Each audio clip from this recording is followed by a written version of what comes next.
Buenos días, mi nombre es Frida Mariana Martínez Estrada.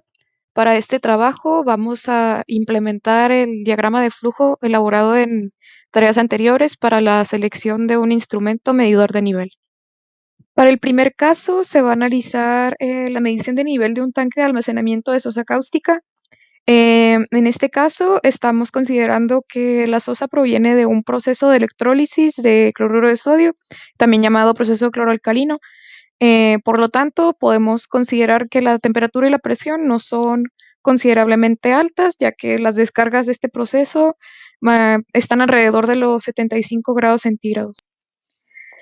De igual manera, para la presión, no es una presión de operación considerablemente alta la que se tiene en este tanque. Vamos a suponer para este caso que es un tanque de 5 metros de altura y como ya se mencionó, pues el material a medir es un líquido corrosivo y por lo tanto también es deseado que el instrumento tenga una protección contra el desbordamiento.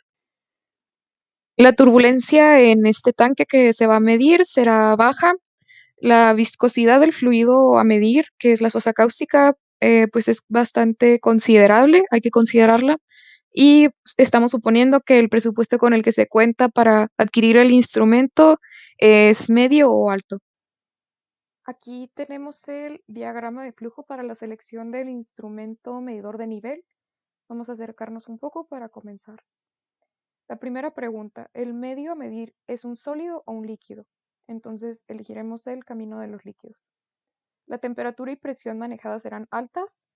Ya estaba considerado que no serían altas temperatura ni presión. Elegimos el camino que dice no. ¿El tanque tiene una altura superior a 10 metros? No, el tanque tiene 5 metros de altura. Nuestro proceso tiene presencia de turbulencia alta, en este caso no la hay, elegimos esta flecha. Es indispensable un instrumento con protección contra desbordamiento, estaba establecido que sí lo necesitamos, entonces elegimos este camino. Siguiente pregunta, ¿la sustancia a medir es corrosiva? En este caso sabemos que la sosa cáustica es altamente corrosiva, entonces elegimos la flecha que dice sí. La siguiente pregunta es si la sustancia a medir es considerablemente conductiva. La sosa cáustica, por la presencia de iones, sí podría ser una sustancia que se considere conductiva. Entonces, aquí nos está arrojando el diagrama de flujo que podríamos usar un medidor de nivel por conductividad o un medidor de nivel capacitivo. Al investigar más, pues podemos saber que estos medidores son pues bastante costosos, más que algunas de las otras opciones que se presentan aquí, pero pues estableció que se tenía un buen presupuesto para, pues para adquirir el medidor, entonces en este caso no sería un problema.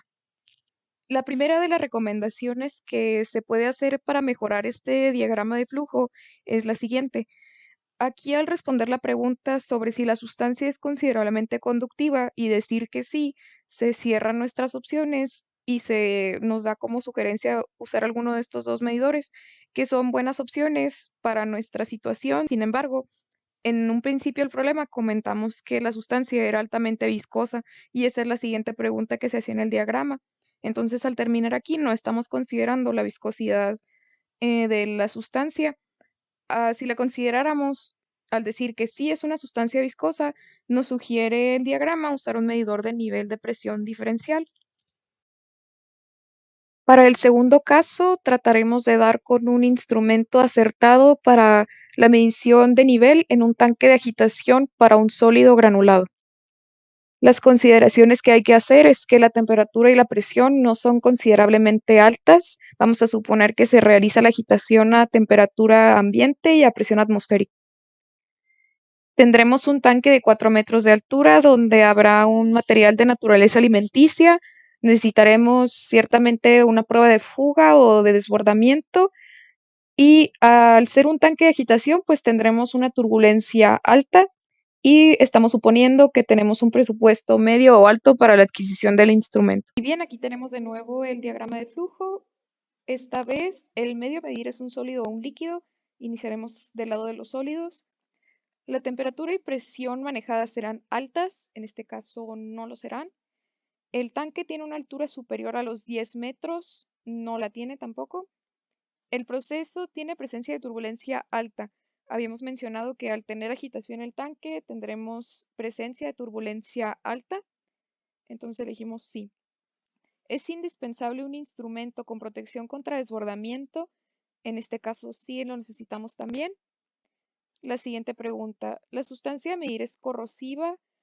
No lo es, pero aquí puede hacerse la observación o la sugerencia de que la mayoría de los instrumentos de medición que tienen aditamentos para ser utilizables en procesos donde hay sustancias corrosivas, normalmente también pueden adaptarse a procesos donde hay sustancias alimenticias debido a que son higiénicos, así se denominan.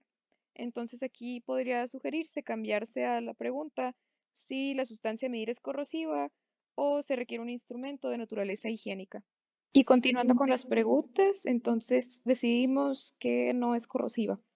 ¿El material está almacenado a la intemperie? En este caso, no. ¿El presupuesto con el que se cuenta para adquirir este instrumento es considerable?